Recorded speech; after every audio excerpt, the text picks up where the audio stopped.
if anybody expresses any interest in practicing some form of yoga, including yourself, if you get interested in doing more dimensions of yoga, never take instruction from anybody who's just a practitioner or even a certified teacher. Especially never take instruction from a book or a video. It's totally irresponsible to do that. When I say irresponsible, is it going to kill you? Yes, that also can happen. But if that happens, I don't think it's a big problem, okay? I don't think it's a big problem if somebody dies. But if somebody lives and misses the possibility of knowing his life in a much deeper way, that pains me.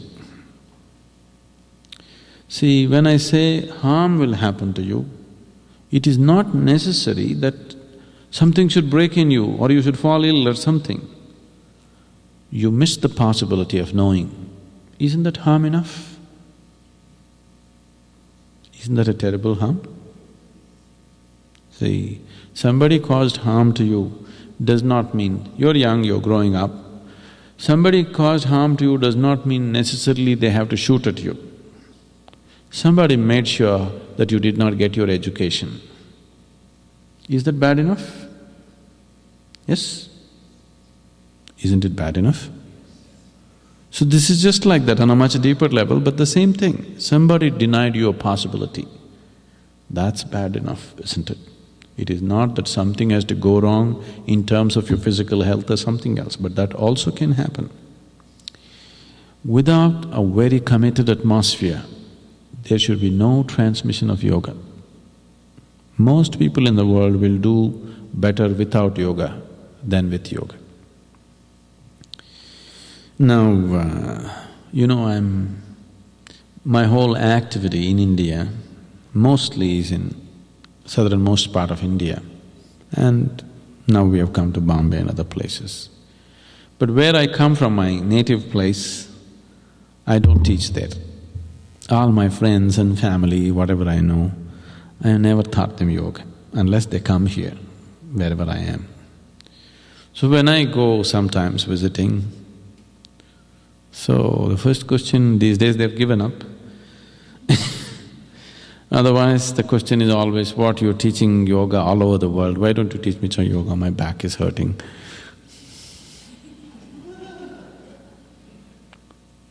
No yoga in uncommitted atmospheres. To tell you how, to what extent, I hope you understand this in the right perspective. My mother was ill a few years ago, 9 years ago. I'm sorry, I'm losing track of time, 13, 14 years ago.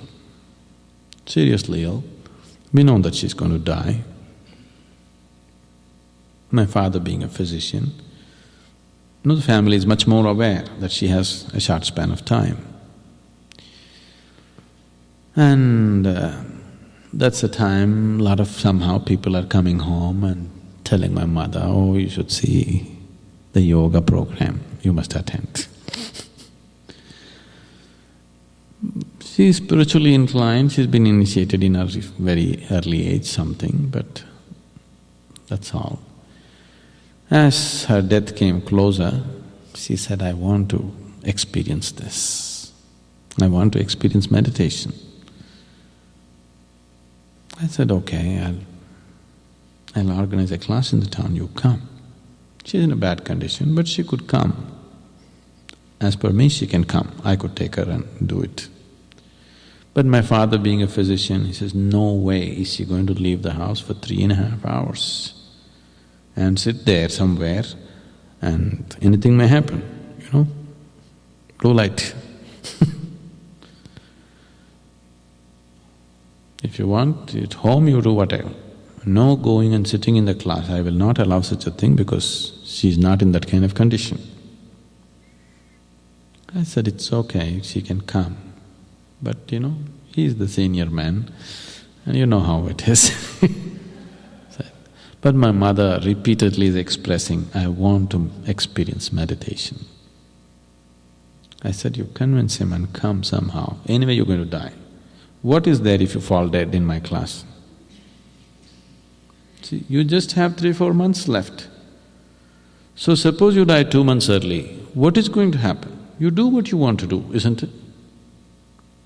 But that's not how a doctor sees it. He wants to stretch it to the last minute. She wouldn't have fallen dead, I would have made sure that she experienced something truly worthwhile. But this didn't happen, this went on. Twice I fixed programs so that it's convenient for her to come and attend, but no. I refuse to teach it in an uncommitted… As a mother, if you sit with me, I'm not interested in teaching any yoga to any mother or sister or whatever nonsense. If you sit with me, you have to sit right, properly, otherwise there's no question, no point, because it will not be what it should be. So she died without yoga. Why I'm telling you this is, that's how it is held, not because of some extreme attitude, because we know the implications of what it is. Out of over-eagerness or plain ignorance or because of commercial interests, today yoga is being taught everywhere without any sense. Once you do this, you will see you will kill the whole science.